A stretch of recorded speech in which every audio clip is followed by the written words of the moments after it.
Ahí está, ahora sí. Ahora sí.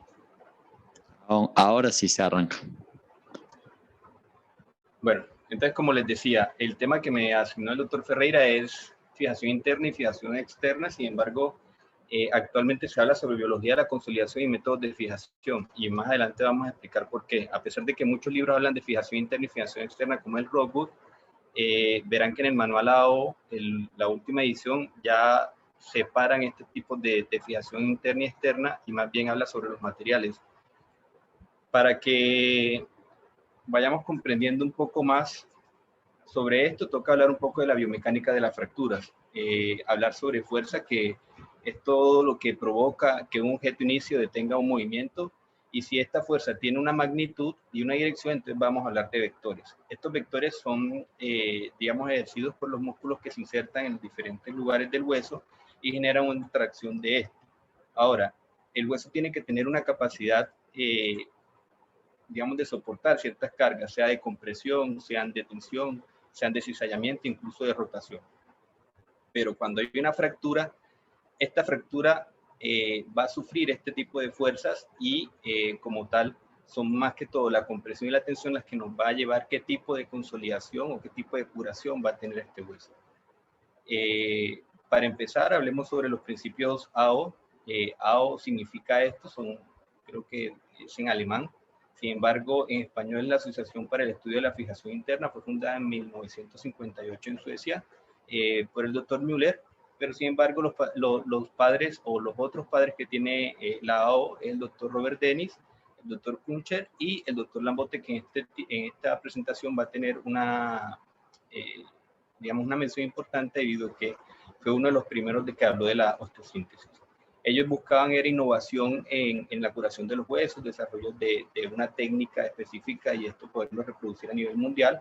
Estaban basados en investigación sobre la osteosíntesis y los huesos, la curación de los huesos, y documentaban todo esto para poder, como les digo, reproducir los resultados.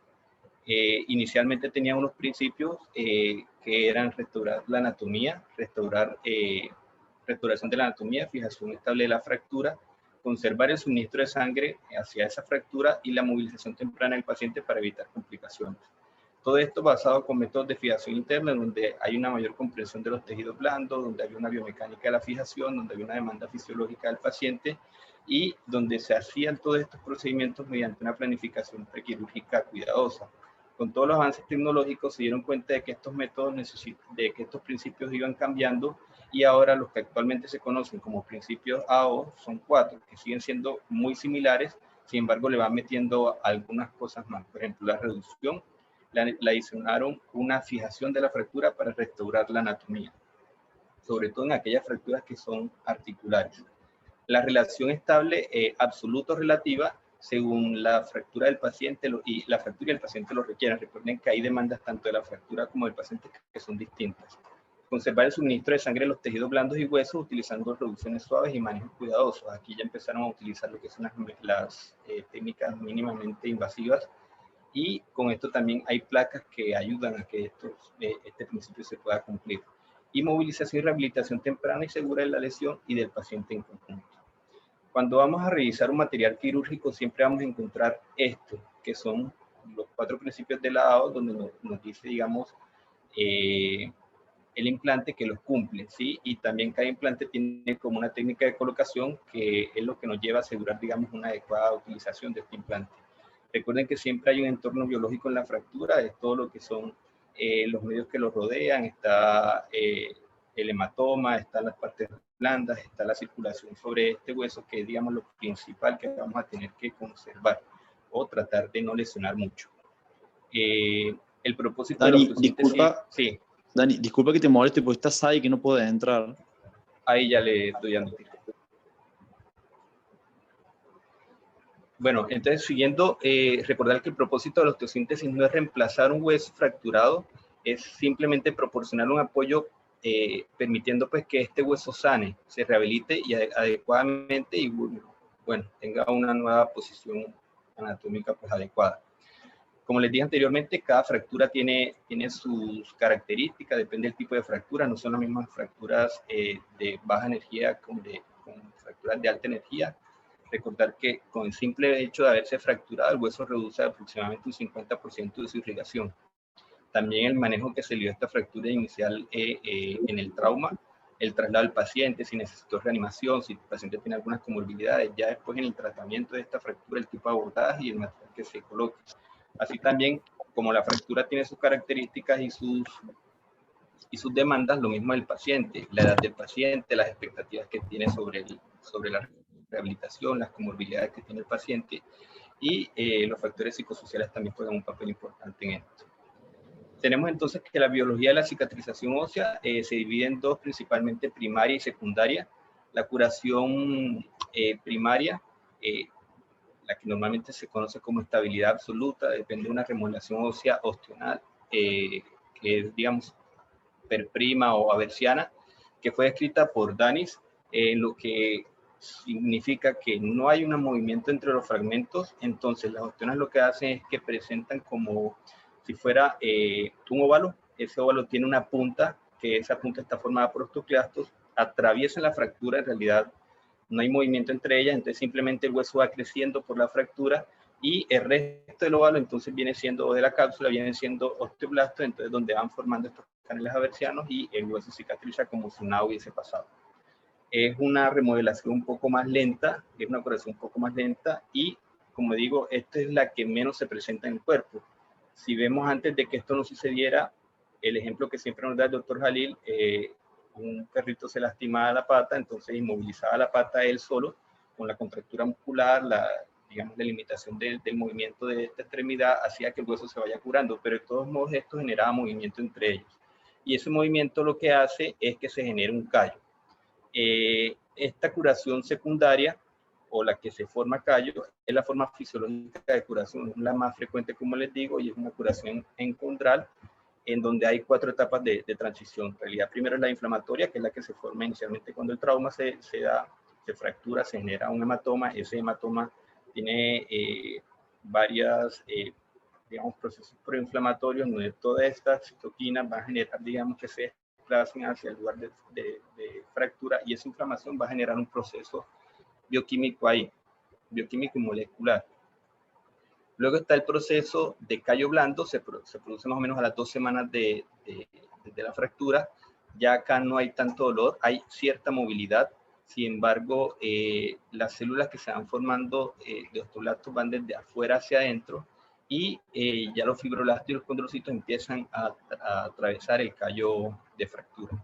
Luego entonces está el callo duro, en donde acá ya los movimientos no se forman, no se presentan, perdón, hay una calcificación encondral y desde la periferia hacia el centro de la fractura es donde se empieza a calcificar. Y la última etapa, que es la más lenta de todas, que se inicia desde la anterior, en realidad es donde ya los osteoclastos empiezan a remodelar para llevar algo, digamos, a lo más parecido de su forma original. Entonces, comprendiendo entonces esto, tenemos los diferentes métodos de fijación. Primero que todo, saber que la estabilidad se expresa por el grado de desplazamiento en el sitio de la fractura, y esto está inducido por la carga. La fractura estable es aquella que no presenta un desplazamiento visible bajo las cargas fisiológicas. Y esto depende mucho de los métodos de fijación. Entonces, como les digo, el método de fijación va dependiendo de los movimientos interfragmentarios. El principal es la compresión, y vamos a hablar de la compresión siempre cuando tratemos de hablar de los distintos biomecánica, pues, de las placas. La compresión, sea que nos dé una estabilidad absoluta, siempre va a necesitar una precarga compresiva, que es el contacto entre estos dos fragmentos, y esta irregularidad entre estos dos fragmentos con cierta compresión que da la musculatura o que nosotros vamos a brindarle con las placas, va a generar también un componente de fricción que nos va a dar cierta estabilidad. Y ya luego entonces es la estabilidad relativa, como les digo, que hay una compresión, pero de todos modos permite un cierto movimiento de los fragmentos. Se habla de que una estabilidad absoluta tiene entre 0 y 2% de movilidad entre sus fragmentos, y una estabilidad relativa de 2 al 10%. Ya una fractura inestable son más del 10% de la movilidad entre sus fragmentos. Como se dan cuenta, el tornillo es la unidad de compresión más fuerte que nosotros tenemos, y en esta placa, en donde miran, digamos, las fuerzas de compresión, se ve que el tornillo está generando en realidad una tracción entre los fragmentos y está generando lo que estamos mirando, una estabilidad. absoluta. Implantes hay muchos. Como les dije inicialmente, ya no estamos hablando de fijación interna ni fijación externa, sino que con los diferentes tipos de implantes nosotros podemos dar diferentes tipos de estabilidad. Y acá es donde podemos ver las placas. Nosotros las conocemos como método de estabilización absoluta, pero sin embargo nosotros con las placas también podemos dar cierta estabilidad relativa, como son las placas que utilizamos como las placas puente, que más adelante vamos a hablar de ellas. Los tornillos son métodos de estabilización absoluta, pero utilizados con las placas también pueden ser, como les digo, la forma de darle una estabilidad relativa a la fractura. Otro sistema es el sistema de banda de tensión, es un sistema de compresión y como tal entonces es una estabilidad absoluta, pero también tenemos en el sistema relativo, tenemos los clavos endomedulares y los tutores externos monoplanares. Actualmente se consideran los tutores externos circulares como método de estabilización absoluta. Entonces empezamos por los tornillos. Los tornillos es un dispositivo que convierte rotación en compresión. Tiene varios componentes, tiene un núcleo central, tiene una rosca que engancha el hueso, convierte la rotación pues en movimiento lineal y es lo que hace que dé la compresión. Tiene una punta que puede ser afilada o desafilada dependiendo pues del tipo del tornillo, si autorroscante, autoperforante, este tipo de cosas. Y tiene un hueco para colocar el destornillador para poder dar esa torsión. Lo que algunos tornillos tienen que son canulados, otros son macizos, en donde no puede pasar uno por una clavija como los que son canulados. Hay varios diseños, tenemos diseños que son para corticales, algunos que son metafisiarios, otros que son mayores, que una combinación de ellos. Están tornillos que son, digamos, como se me va el nombre, el de interposición, el que coloca el doctor Jalil en los ligamentos cruzados. Esos tornillos interferencial. Esos son los tornillos como tal, dependiendo del diseño, van a tener una función. Entonces, hay dimensiones también. Más adelante les voy a compartir una diapositiva para que vean las diferentes dimensiones de los tornillos y pues la broca que usan y el destornillador que necesitan. El torque es la fuerza que se aplica para el tornillo, para que este tornillo gire. Es aplicado por un tornillo cortical convencional de 4,5, lo que se ha medido durante la fiesta se divide más o menos en 3 componentes. El 50% de ese torque que nosotros hacemos la fuerza con el destornillador va hacia la fricción de la cabeza del tornillo y la interfaz, o sea, entre el hueso y el tornillo. Ahí va el 50% de esa fuerza. El 40% es la que se transforma en fuerza axial y el 10% es la que supera la fricción del tornillo. Cuando nosotros superamos esto, el tornillo suele fallar. Entonces, lo que nos decía el doctor fue siempre, en estos talleres AO hay un destornillador con un torquímetro que nos mide más o menos cuánto es. Lo que dice es que nosotros no podemos generar tanta fuerza, sino más o menos a medida que vayamos tomando experiencia, pero son apenas la fuerza que se aplica con estos 3 dedos. Es muy difícil en realidad, porque uno trata siempre de darle un poco más, pero bueno, lo importante de esto es encontrarnos que solamente el 40% de la fuerza que nosotros vamos es la que vamos a dar de fuerza de tracción. La otra puede incluso deformar o generar una fractura, así que lo ideal sería no presionar tanto en este tipo de cosas. Como decía, las partes del tornillo tiene una rosca que por lo general tiene una inclinación de un 25%, que lo que hace es, digamos, que esto vaya, a medida que nosotros girando, vaya traccionando el hueso.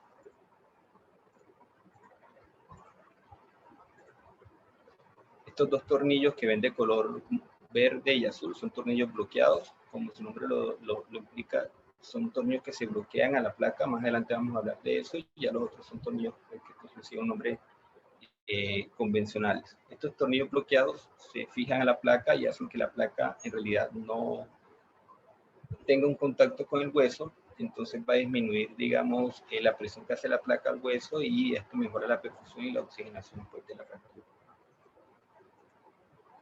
El tornillo tiene que colocarse de una forma en donde sea totalmente tangencial a la línea de la fractura. Si se dan cuenta, es como se genera una forma de compresión. Después el tornillo tiene poco brazo de palanca y por eso es que el tornillo puede fallar si se coloca un poco más, digamos, ajustado.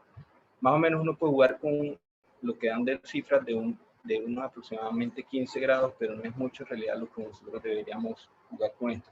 Esto es importante cuando vamos a colocar, por ejemplo, el tornillo interfragmentario para generar una fuerza de neutralización con la placa. Bueno, ahora pasando a las placas, ahora pasando con las placas en realidad tienen 6 funciones principales. Tenemos lo que son las placas de compresión, las placas de protección, aquellas placas que se usan como puente, bandas de tensión, y las placas de reducción. Si vemos a la derecha superior, vemos una placa que parece un puente.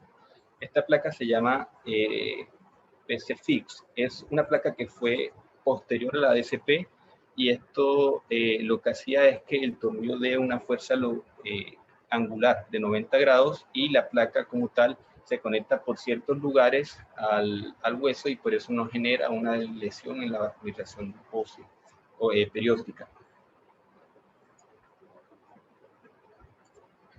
Dice que va a tocar reiniciar nuevamente esto, porque nos estamos quedando sin los minutos. Vamos hasta donde se corte. Entonces, como se dan cuenta, estas funciones siempre son en placas no bloqueadas, ¿sí? Entonces, empecemos a hablar por los tipos de placas, DCP y DCP-LC. Si vamos de atrás hacia adelante, entonces son placas de compresión dinámica, y son placas de compresión dinámica con contacto limitado. Fue introducido por el Dr. Perrer en 1990. Permite una compresión axial por el dispositivo de edificio del tornillo, que es excéntrico. Tiene poco contacto, lo que mejora la perfusión cortical en el tipo de las placas LC. Entonces, son placas que tienen como un sacabocado, entonces ya el contacto que tienen con la cortical es menor, y eso va a generar que la perfusión perióstica sea un poco mejor. Entonces, no va a comprometer mucho la circulación de la fractura. Y el contacto, o la parte, perdón, que hace de compresión dinámica, es porque tiene una pendiente en donde el tornillo va de excéntrico a central, y eso genera que si se coloca desde la parte excéntrica a la parte central, haga una compresión de aproximadamente 1 milímetro. Y es lo que nosotros vemos en este punto. Vemos que en los ovalitos que van abajo en la figura A, vemos que están siempre hacia la parte lateral. Cuando nosotros colocamos los tornillos que tienen que ser, digamos, cerca a la fractura o al trazo de fractura, cada tornillo que nosotros colocamos de excéntrico a céntrico son 1 milímetro de compresión que le vamos a dar a esta fractura.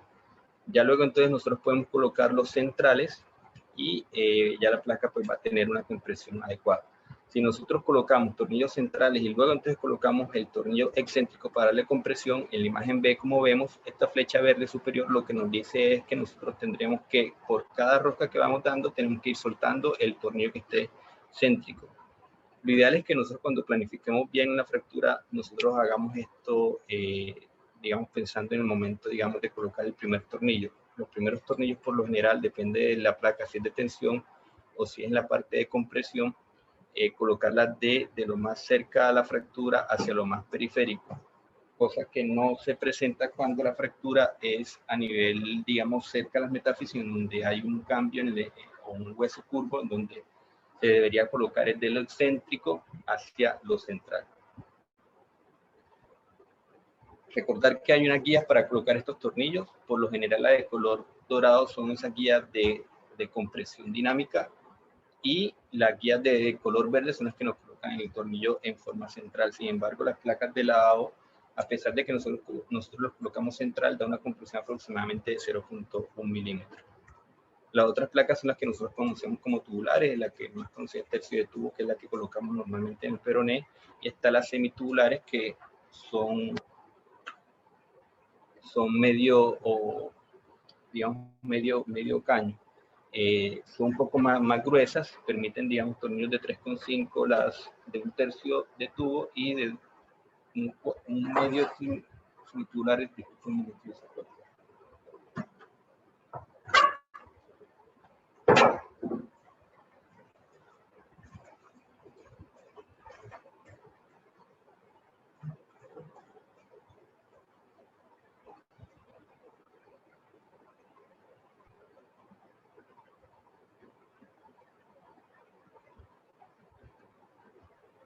Lo acaban de raptar, Herrera.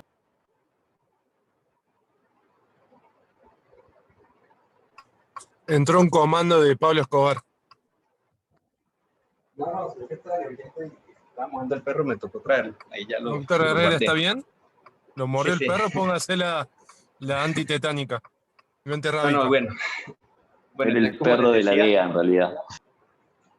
como les decía, en las placas que son medio tubulares o semitubulares, en realidad son de 4,5. Estas placas permiten, digamos, mayor movilidad, mayor pretensado. Sin embargo, son placas que tienen un anillo, no sé, por la industria argentina probablemente, no sé si esto lo hayan copiado, pero las verdaderas placas, lo que son la AO, tienen un anillo circular a nivel de donde se inserta el tornillo, que lo que hace es que evita que dé una presión sobre el hueso y esto genera que no se fracture el hueso o que no se entierre el tornillo. Las otras placas son placas de reconstrucción, son placas que se sirven en realidad, como su nombre dice, para reconstruir fracturas multifragmentarias, o simplemente aquellas en donde se necesita llegar y es muy difícil el acceso, entonces uno le da las puede moldear, les da digamos, una posición un poco más anatómica de qué es lo que depende de la fractura y son utilizadas más que todo para la parte cerca de la articulación, como el húmero distal, el acetábulo, en la pelvis y clavícula. Las placas de bloqueo o placas LSP son placas que nos permiten compresión, que nos permiten hacerlas como placa puente y placas de contrafuerte.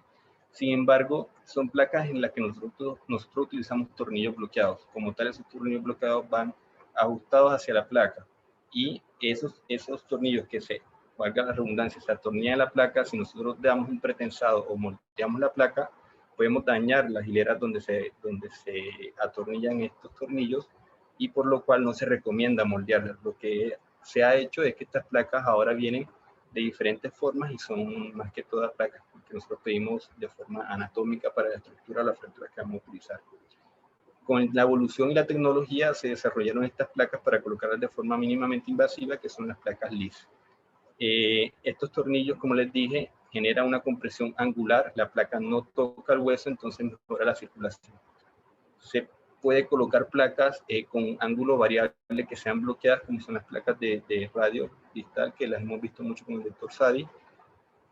Y lo que nos recomienda la AO en realidad es que no deberíamos combinar mucho lo que son tornillos de compresión con tornillos de placa bloqueada, porque digamos, la función de la placa entonces en este caso se perdería. Es por eso que nosotros cuando colocamos el tornillo de compresión, lo ideal sería cambiar nuevamente los tornillos hacia el tornillo bloqueado ya después de que tengamos una compresión y un bloqueo. Diferentes formas, como les dije, placas anatómicas, dado que estas no se pueden moldear. Los principios de compresión con la placa, entonces tenemos tres formas, como les dije. Está la parte del tornillo interfragmentario con una placa de protección. Está la compresión dinámica que se da con la misma placa y hay dispositivos de tensión que nos ayudan, digamos, a darle tensión a esta placa, en donde son por lo general huesos curvos. En el ejemplo, digamos, más frecuente es a nivel del fémur, en donde hay una cara convexa y una cara cóncava. La placa siempre se coloca en el lado de tensión y siempre se debe premoldear la placa. ¿Qué es premoldear o pretensar la placa? Si nosotros colocamos una placa, lo ideal sería que los dos extremos de la placa estén en contacto con el hueso y la parte central no esté en contacto con la fractura. Eso lo que nos garantiza es que la parte distal, o digamos la parte opuesta de la fractura de la cortical, tenga un contacto y al momento de nosotros tensar esa fractura con el dispositivo de tensión, tensar la placa con el dispositivo de tensión, haya una compresión lineal y esa haga, bueno, que se presente una compresión a nivel del eje del hueso. Las funciones de la placa, como les dije, son 6: compresión, protección, contrafuerte, banda de tensión, placa puente y placas de reducción. Compresión ya creo que les expliqué. Protección es cuando la placa, o neutralización es cuando la placa tiene un tornillo interfragmentario que hace que neutralice las diferentes fuerzas de compresión, de cizallamiento, de tensión. Y ahora pues la parte de contrafuerte son estas placas que el ejemplo principal es a nivel de los platillos tibiales. Son placas de soporte o son placas que lo que hacen es que resisten la carga axial aplicando fuerzas de 90 grados. Y el ejemplo muy frecuente es, esto lo saqué de las actas médicas de ortopedia y traumatología de México, y ellos hicieron el cálculo. Nosotros tenemos un peso de 20 kilos que lo podemos cargar con la mano así y vamos a hacer mucha fuerza para cargar esos 20 kilos. Si nosotros apoyamos esos 20 kilos hacia la pared y le generamos una compresión con la mano, aproximadamente la fuerza, según lo que ellos manifiestan en el cálculo, son 7 kilos. Entonces lo que hace la placa es que esa fuerza de compresión, de tracción, en realidad lo que nos va a cambiar la placa es una fuerza de compresión lateral, o sea, 90 grados, y la placa ya no tiene que trabajar mucho y simplemente lo que nos da es una compresión.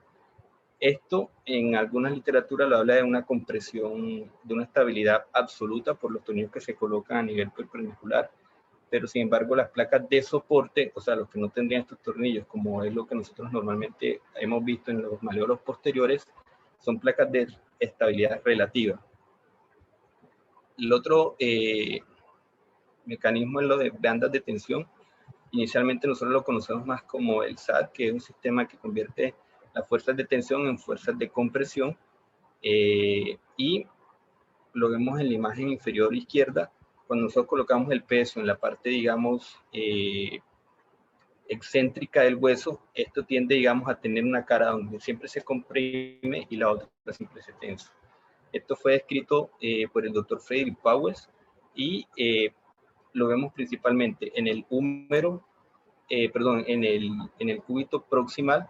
Sin embargo, cuando nosotros hablamos de placas, el ejemplo, no sé si ustedes tuvieron una vez una charla con el doctor Capellán, el hueso principal es el fémur. ¿Por qué? El fémur tiene, o todos los huesos largos tienen un eje mecánico y un eje anatómico. El eje anatómico va directo por el eje del hueso. El hueso más recto que nosotros tenemos es la tibia. Ahí no cumpliría, digamos, una placa de tensión. En el fémur sí, porque el fémur tiene una cara de tensión, que es la parte medial, porque la cara, el eje mecánico del hueso va hacia medial. Entonces, nosotros cuando hablamos del eje mecánico es de la función o de la transmisión de la carga. Como ven en la imagen de la derecha, hay una línea que va por fuera en la parte medial del hueso, y eso sería la fuerza de tracción, de compresión, y la cara opuesta sería la de tensión. En la cara de tensión es donde nosotros colocaríamos la placa. Hay 4 criterios que se deben cumplir. Es que la placa siempre que tiene que estar en la carga excéntrica, en la superficie de tensión, la parte o la corteza de compresión tiene que estar intacta, no puede haber conminuta porque si no va a haber una compresión. Cuando hay varias fracturas o varios fragmentos no se puede dar compresión porque estos se van a diastazar o se van a estallar. Es acá como lo vemos, la cara de compresión está conminuta, entonces va a generar una falla del implante. Lo mismo si lo colocamos por la parte de compresión, al momento de nosotros darle carga al hueso o fuerzas fisiológicas, el hueso por la cara de tensión no hay nada que lo sostenga la tracción y eso va a generar que se abra ahí y falle la fractura. La placa puente, como su nombre lo dice, lo que hace es que va a puentear un defecto óseo. Por lo general son fracturas conminutas en donde nosotros lo utilizamos, dado que estos son fragmentos que por lo general uno no puede sintetizar con tornillos, entonces lo que hace es que puentea la placa. La ventaja de estos puentes es que nosotros no tocamos la fractura, entonces se va a perfundir mejor, el callo óseo no se va a tocar, entonces hay más riesgo, digamos, de que esta fractura osifique. Tenemos que tener en cuenta, digamos, qué tan larga tiene que ser la placa y qué tantos tornillos tenemos que colocar.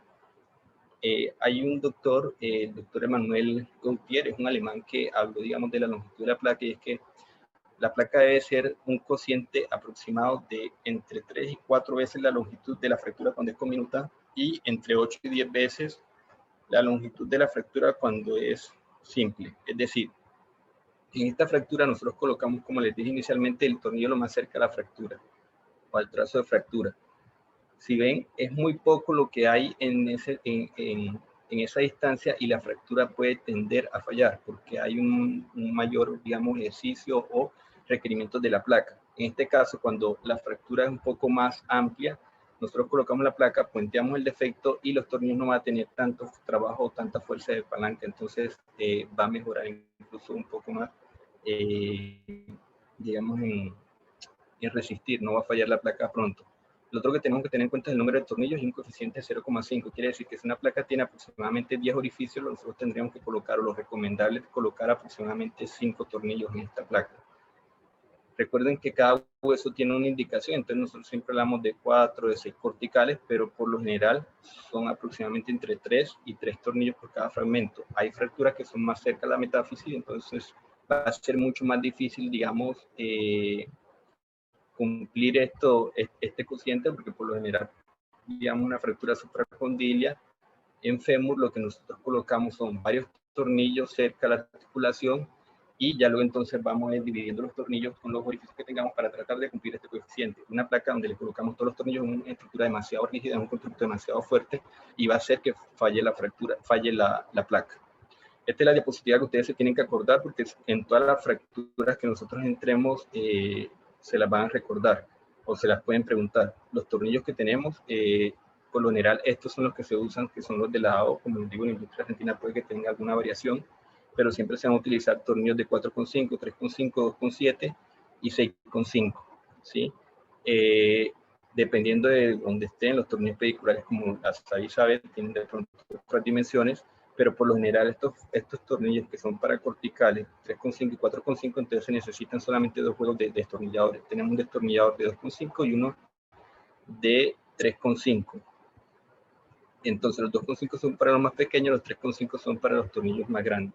Y la brocha también, la broca también, o la mecha va a ir cambiando dependiendo pues de la dimensión del tornillo. Para los tornillos de 2,7, para los tornillos de 2,7 necesitamos una broca de 2, y para los de 3,5 una de 2,5, y para los de 4,5 una de 3,2. Eso hace, digamos, que el tornillo entre justo y no se falsee o de pronto tenga mejor agarre. Con respecto a los clavos endomedulares, el doctor Kuncher en la Segunda Guerra Mundial fue quien los estudió. El tratamiento estándar de las fracturas diaficiarias o de huesos largos es el clavo, y esto lo que nos da en realidad es porque en la fractura que yo les mostré, donde hay una cara de tensión, una cara de compresión, si en realidad es una fractura multifragmentaria, la placa va a tener que ejercer mucha fuerza. Entonces el clavo va a ir por el centro de la carga y va a resistir, digamos, un poco más estas cargas axiales, y con esto se le puede dar movilidad mucho más rápido al paciente. Entonces tiene esas ventajas. Lo otro es que si nosotros vemos, inicialmente no tenían cómo bloquear la rotación. Ahora los tornillos, este es un tipo de expert que en realidad tiene varias tomas distales y proximales, nos puede controlar la rotación. Y cuando el clavo pasa en medio de la fractura, no vamos a tocar, digamos, ese proceso de remodelación, de cicatrización del hueso. Entonces nos vamos a, digamos, tratar de garantizar de que esto vaya a sanar adecuadamente. Este punto rojo que ven al superior en el hueso, en la tibia, es el punto de entrada. Entonces, como se dan cuenta, nosotros prácticamente no tocamos la fractura. Con respecto al escariado, hay mucha controversia sobre si escariar o no escariar, eso dependiendo pues de lo que sabemos ahora con la parte de cirugía control de daño, con la parte de embolización. Los nuevos estudios hablan de que uno puede escariar sin problema, a menos que el paciente en realidad tenga un trauma torácico, o que tenga ya un episodio de tromboembolismo, un paciente acidótico, hipoperfundido. Lo que se recomienda más que todo es medios de control de daño, como estructura externa, que lo vamos a ver más adelante. Como les dije, tenemos un hueso arqueado, el clavo va a ir en todo el centro. Estos clavos ya son anatómicos, tienen la forma o la curvatura fisiológica del hueso, entonces nos van a servir para esto.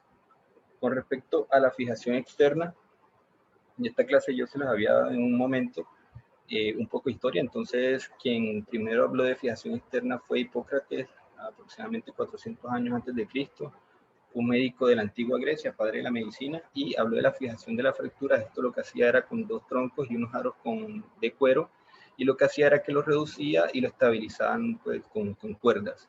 Luego entonces estuvo Paracelso, que no sabía en realidad de los estudios de Hipócrates, sin embargo hizo algo muy similar.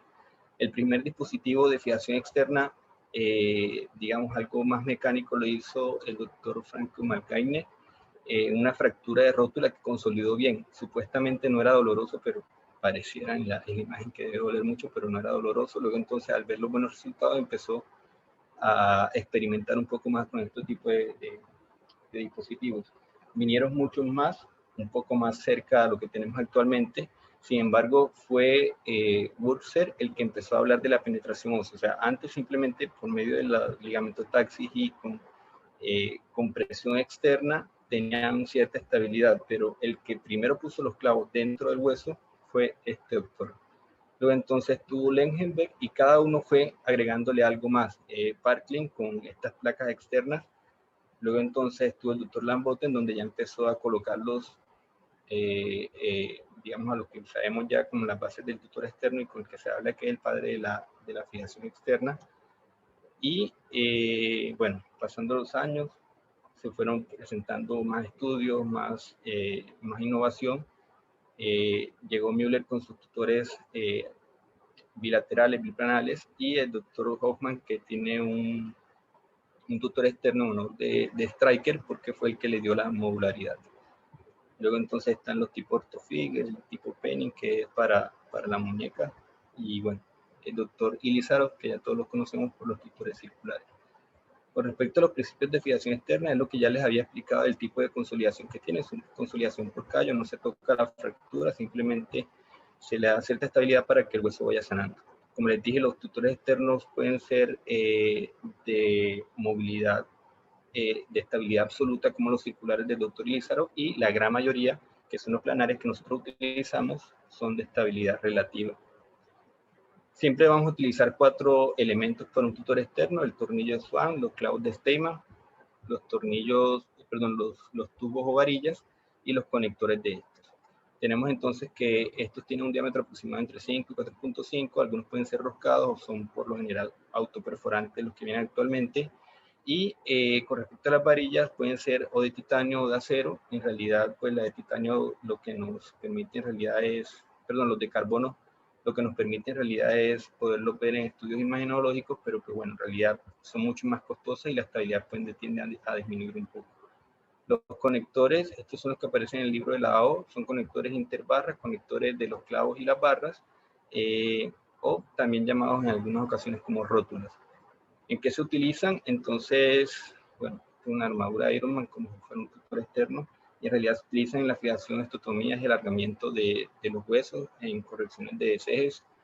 Se utilizan sobre todo en infecciones pseudoartrósicas para hacer artrodesis, sobre todo en pie y tobillo, y han tenido buenos resultados sobre todo en, o lo que nosotros más conocemos, en la estabilización de las fracturas abiertas en aquellos pacientes que vienen politraumatizados, para que disminuya el sangrado, estabilice la fractura, disminuya el dolor y el paciente se rehabilite mucho más pronto. Con respecto a la cirugía control de daños, entonces tener en cuenta que tiene 4 puntos o 4, digamos, a trabajar, que es el control del sangrado. Esto es una fractura de pelvis, lo que nosotros siempre hemos visto, la fractura de pelvis es una de las más sangrantes, en la que pueden estabilizar al paciente, y con un tutor externo nosotros podemos salvar la vida del paciente. Estabilización de las fracturas de huesos largos, sobre todo las fracturas de la tibia, son las que más se fracturan y se exponen. Reducir luxaciones, y además de eso, el tutor externo bien colocado nos permite debridar una herida, controlar esta herida y llevarla a segundo control si es necesario. Con respecto a si colocar el tutor o colocar, colocar el tratamiento definitivo de la fractura, como les dije, depende mucho del estado del paciente. Había, digamos, un bache o una nube grande en donde no sabemos si el paciente en realidad se beneficiaría de una cirugía de control de daños o un ETC, que en realidad es un total early total care, o sea, el control, digamos, total definitivo. Pero, sin embargo, lo que nosotros utilizamos en estos momentos, un sistema de semáforo, es lo que recomienda la literatura actualmente. Esto está dado por la cantidad de lactatos. Si el lactato es mayor a 2,5, es detener, colocar un tutor externo y estabilizar al paciente. Si vemos que hay un lactato entre 2,5 y 2, vemos la tendencia de si este sube o baja, y dependiendo de eso miramos a ver si es factible colocar una placa, un clavo, o si colocamos el tutor externo. Y si el lactato en el paciente es menor de 2, podemos colocarle el tutor, la placa definitiva o la estosíntesis definitiva, y con eso pues el paciente no correría mayor comorbilidad y con esto mayor morbilidad. Las ventajas AO del tutor, bueno, cuando no podemos utilizar una fijación interna, como este tipo de pacientes que ya están politraumatizados, y una cirugía de control total del daño en realidad sería perjudicial para ellos. Los daños, menos daños en riego sanguíneo del hueso, porque nosotros no abrimos la fractura, menos que sea expuesta, la tenemos que lavar. Mínima interferencia con los tejidos blandos. Es un poco más fácil, en realidad se dice que es mucho más fácil colocar un tutor externo que una placa con tornillos. Y bueno, se requiere, si es posible, un transporte óseo, una corrección de la deformidad, lo podemos hacer con los tutores. Hay diferentes tipos de movilización, distintos tipos de corrección de fracturas o deformidades con los tutores, ya vamos a hablar dependiendo de cada tutor. Sin embargo, lo importante es que nos permite una movilidad inmediata, ¿sí? Y dependiendo de todos estos, nosotros podemos colocar tutores tanto en fracturas de huesos largos o la diáfisis, como también periarticulares, en donde son tutores que algunas veces tienen un eje de rotación, y además de eso, la ligamento táxil nos va a cumplir en la función del tutor para reducir la articulación. En tal momento de abordar la articulación, porque recuerden que la articulación se debe hacer una fijación interna y una reducción abierta. Entonces, al momento de abordar esto, el tutor externo nos va a reducir un poco, entonces nos va a hacer un poco más fácil el trabajo. La biomecánica o cómo se debe colocar el tutor nos dice, en cada fragmento debe ir por lo menos un SWAN, ¿sí? Pero por lo menos 2 SWAN. Y acá contamos 1, 2 SWAN. El espacio adecuado entre los pines y las barras, entonces se habla de que debe ser entre pin y pin un poco alejado, pero entre la barra, entre los pines y la fractura debe ser lo más cercano posible. Y la distancia entre la barra y el hueso debe ser lo más cercano. Yo no sé si recuerdan, en la guardia les dije, si ustedes toman un palo de escoba por lo general, está fracturado a la mitad, está cortado a la mitad. Si ustedes lo alejan y lo toman por los bordes alejados de esa inestabilidad, cualquiera les puede mover el palo de escoba. Los brazos en realidad no van a ser muy estables, pero si ustedes lo agarran cerca donde está la ruptura o la fractura en el palo y la acercan al cuerpo, le van a dar mucha más estabilidad. Así funciona un tutor externo. Y lo otro es saberlo colocar en donde no nos, digamos, nos estorbe la colocación de una osteosíntesis definitiva. La rigidez del marco se puede aumentar colocando de 2 barras, colocándole ya sea juntos o colocándole a 90 grados. Esto nos ayudaría, digamos, a la estabilidad. Recuerden que estas barras deben ser de un diámetro aproximadamente 1/3 del diámetro del hueso. Y los diferentes tipos de tutores tenemos monoplanares, que son los más conocidos, este es modular, están bisagrados, y los circulares. Ya la unión de estos dos son los movimientos, los tutores que normalmente se conocen como híbridos, y ahora están los tutores hexápodos, que son los que yo les dije que podrían mejorar la deformidad incluso después de la cirugía. Nosotros los colocamos y por medio de un software decimos, no, nos quedó tanto de valgo, vamos a mejorarlo, y esto lo alinearía el software, digamos, ahora lo que va a la tecnología. Saber bien de anatomía para colocarlo. Recuerden que siempre va a haber vasos y arterias que se pueden lesionar. Además de esto, tenemos que conocer bien la anatomía, recordar que el síndrome compartimental es muy importante y mirar a ver que no haya, digamos, un atrapamiento de un tendón o algo que también limita la movilidad y aumente más el dolor del paciente. Con respecto al tutor externo en emergencia, pues bueno, lo que ya hemos hablado, siempre colocar el tutor externo como si fuera el tratamiento definitivo, no es colocar el tutor externo, colocarlo por colocar, pues en realidad no nos va a cumplir ninguna función. Entonces, para evitar estos errores, siempre tiene uno que pensar en futuro, siempre tiene que pensar en colocar el tutor que no nos obstruya la herida. Por lo general, cuando colocamos un tutor en pelvis, pensar en que estos pacientes, la gran mayoría, incluso hay reportes de hasta un 30% tienen lesiones asociadas, y esas lesiones asociadas pueden ser lesiones del abdomen, en donde el cirujano tendría que entrar a hacer una laparotomía o quién sabe qué, y el tutor puede estorbar. Entonces, siempre pensar en eso, utilizar el tamaño adecuado del fijador, evitar el contacto con la piel para evitar, digamos, maceraciones de la piel, como en este caso. Entonces siempre alejarlos un poco, pero que tanto alejarlo no debilite el constructo. Pensar en las fracturas proximales a articulación, incluso si tiene un compromiso articular, nosotros podemos puentear la articulación y darle una tracción a esto, trabajar sobre la fractura, y al final nos puede ayudar a reducir la fractura y colocar el tratamiento definitivo. Como siempre les dije, recordar el síndrome compartimental. Las técnicas de inserción, pues recordar que entonces no requiere un manguito de isquemia, la alineación ósea se evidencia clínica y bajo fluoroscopio. Hay varias técnicas, pero bueno, por lo general esto los invito a que expandan un poco más la lectura sobre esto. Bueno, no tengo mucho tiempo para explicarles, pero hay un video muy bueno en cómo se utilizan, y es en emergencia los tutores modulares. Primero se colocan los 2 SWAN en cada fragmento, en cada extremo de la fractura, se colocan sus barras y estas se aprietan, y ya luego que tengamos las 2 barras apretadas en cada extremo de la fractura, colocamos entonces el conector de barra. Este conector de barra no lo vamos a apretar, simplemente vamos a colocar la barra entre estos conectores, pero van a quedar sueltas. Y así, al momento, digamos, de que ya esté armado todo esto, como lo ven en el video, nos da una facilidad de manejarlo como si fuera un joystick. Entonces ya nosotros le vamos a cambiar la rotación, le vamos a cambiar el cargamiento, el eje en valgo varo que tiene, o sea, vamos a colocarlo lo más anatómico que se pueda, como les digo, como si fuera el tratamiento definitivo del paciente, y luego entonces que ya queremos el constructo tal y como está, lo apretamos y nos quedaría entonces esa fijación. Muchos le temen sobre la conversión del tratamiento definitivo del tutor externo hacia la placa por el riesgo de infección, por el riesgo, digamos, de que se genere algún tipo de complicación con el producto final. Sin embargo, les traigo este artículo, es un artículo retrospectivo donde analizó varias fracturas que son de tibia y de maleolo tibial, y encontraron en realidad que no hay una relación directamente con el sitio de la colocación del tutor externo y la colocación de la placa posterior con causas de infecciones posteriores. Entonces, en ese sentido, lo que más nosotros podemos tener son infecciones locales simples que se manejan simplemente con limpieza del PIN o con un antibiótico tópico o incluso oral, removiendo el PIN. Y son son muy pocas las veces donde nos toca retirar todo el constructo y dejar al paciente con una tracción.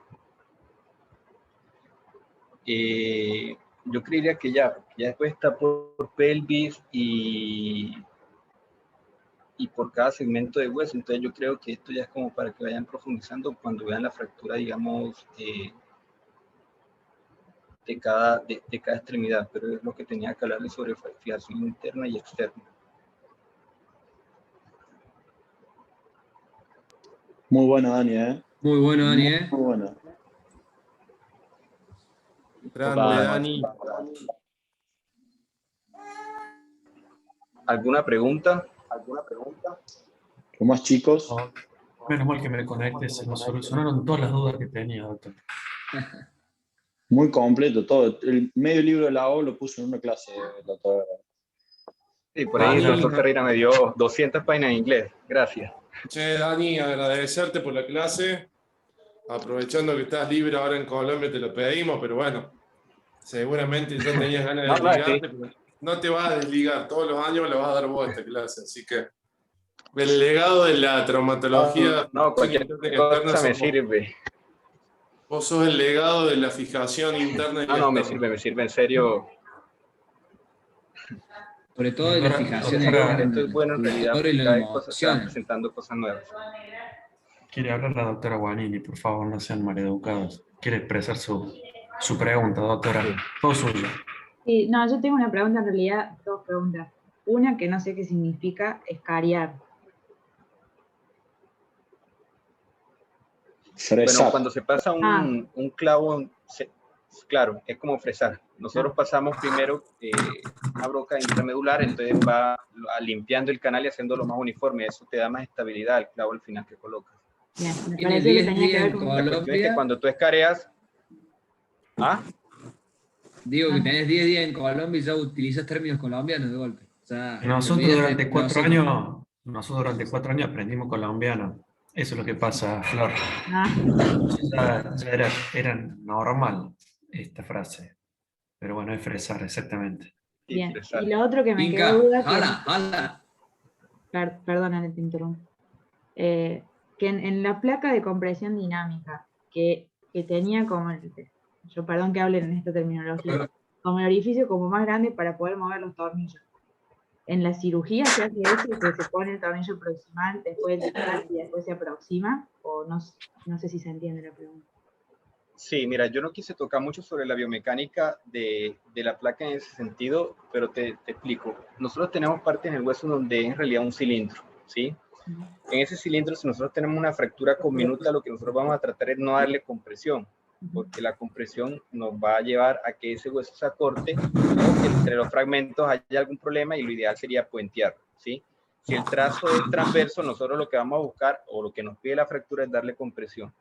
En ese momento nosotros tenemos placas que, como la SP, que es compresión dinámica, nosotros podemos colocarles tornillos que son excéntricos y nos van a dar al momento de estarlo apretando una compresión de la fractura de más o menos 1 milímetro, ¿sí? Cuando la placa se coloca cuando la fractura es hacia las metáfisis de los huesos, por ejemplo, imagínate un fémur, una fractura supracondilia. Nosotros tenemos el hueso en el fémur, se va arqueando un poco, ¿sí? Entonces, para colocar una placa recta, ya la placa no la tenemos que pretensar, pues en realidad la placa en realidad no está contactando ya con la fractura y nosotros, los dos extremos sí están contactando, entonces eso ya es lo que habla de pretensado. Nosotros ahí es donde colocamos los tornillos de afuera hacia adentro, ¿sí? Porque si los colocamos de adentro hacia afuera es donde nos va a diastazar la fractura. No sé si eso es lo que me estabas preguntando. Sí, te entiendo. Yo pregunto, quizá era más fino, pero era muy fino, pero me quedó ahí la duda por eso. Y estamos de acuerdo que lo que se corre, vos atornillás, pero el tornillo siempre va a ir en el orificio que vos lo fresaste. La que se corre es la placa. O sea, el tornillo le pega a la parte del ojal, el ojal es ovalado. La cabecita del tornillo le va pegando a una parte de la parte ovalada y la que se va corriendo es la placa. Es como cuando uno se tira de un tobogán. Nada más que cuando vos te tirás del tobogán, la que se mueve sos vos. Esto es como si vos te pararas arriba del tobogán y fueras empujando vos al tobogán para atrás. A medida que vos bajás siempre recta. Y el tobogán se iría yendo para atrás, vamos a decir así. Sí, se entiende. ¿Bien? Se mueve la placa, no se mueve el tornillo. Bien. Tobogán es la placa. A mí siempre se me ocurre alguna analogía, doctor. Ahí podemos hacer, Gino, le pedimos a alguna ortopedia que nos presten a Paolo alguna placa y lo vemos ahí en un workshop con algún... Sí, por Pero ahí si los lo residentes más... se la pasan robando placas, Kinka, todos tienen Tenemos placa. Tiene una cabina. Yo no tengo nada. Todos tienen placa, tutores, prótesis. Nosotros no choreamos nada. Todo se queda, todo. Tienen una ortopedia propia. O bueno, Yo tengo Kinka, por ahí... varias placas y tornillos para mostrar a los chicos. Por ahí está bueno, que por ahí los más chicos que van a ver que es un montón de conceptos. Lo importante es que empiecen a leer y empiecen a explicar los conceptos y después se va, uno cuando está en segundo o tercero empieza a reunir todas esas pequeñas cosas que va recolectando. El concepto por ahí de placa puente, de compresión, va todo de la mano de cuando uno va, después te puedo dar seguramente la clase de plan quirúrgico, cómo encara uno una fractura y en base a esa fractura y esa tipología y ese mecanismo de fractura, cómo hace un plan quirúrgico con concepto de biomecánica y un montón de otras cuestiones y tipo de implante y demás para llegar a una buena reducción y demás. Por ahí, si lo ve aislado, le va a surgir 1250 pounds. Se le va a ir...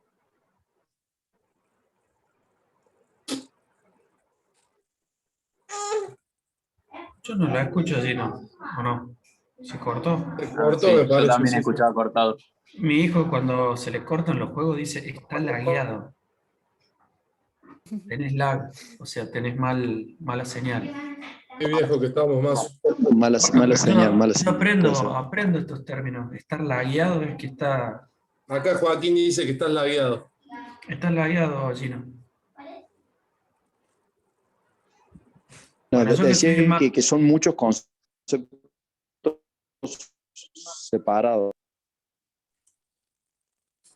Pasa que tiene tanta osteosíntesis robada que le hace interferencia a la señal. Dani, gracias por estar. Yo los abandono, que tengo que salir. Ustedes pueden continuar. Nada más, Excelente la clase, Dani. Abrazo. Un gusto. Hasta luego. Y tengo en cuenta lo que usted me pidió, doctor. Quédese tranquilo. Ah, bueno, sí. Se lo agradezco. Sí, ya hablé ahí con privado con el Masu. Mañana voy a subir a hablar con Darío.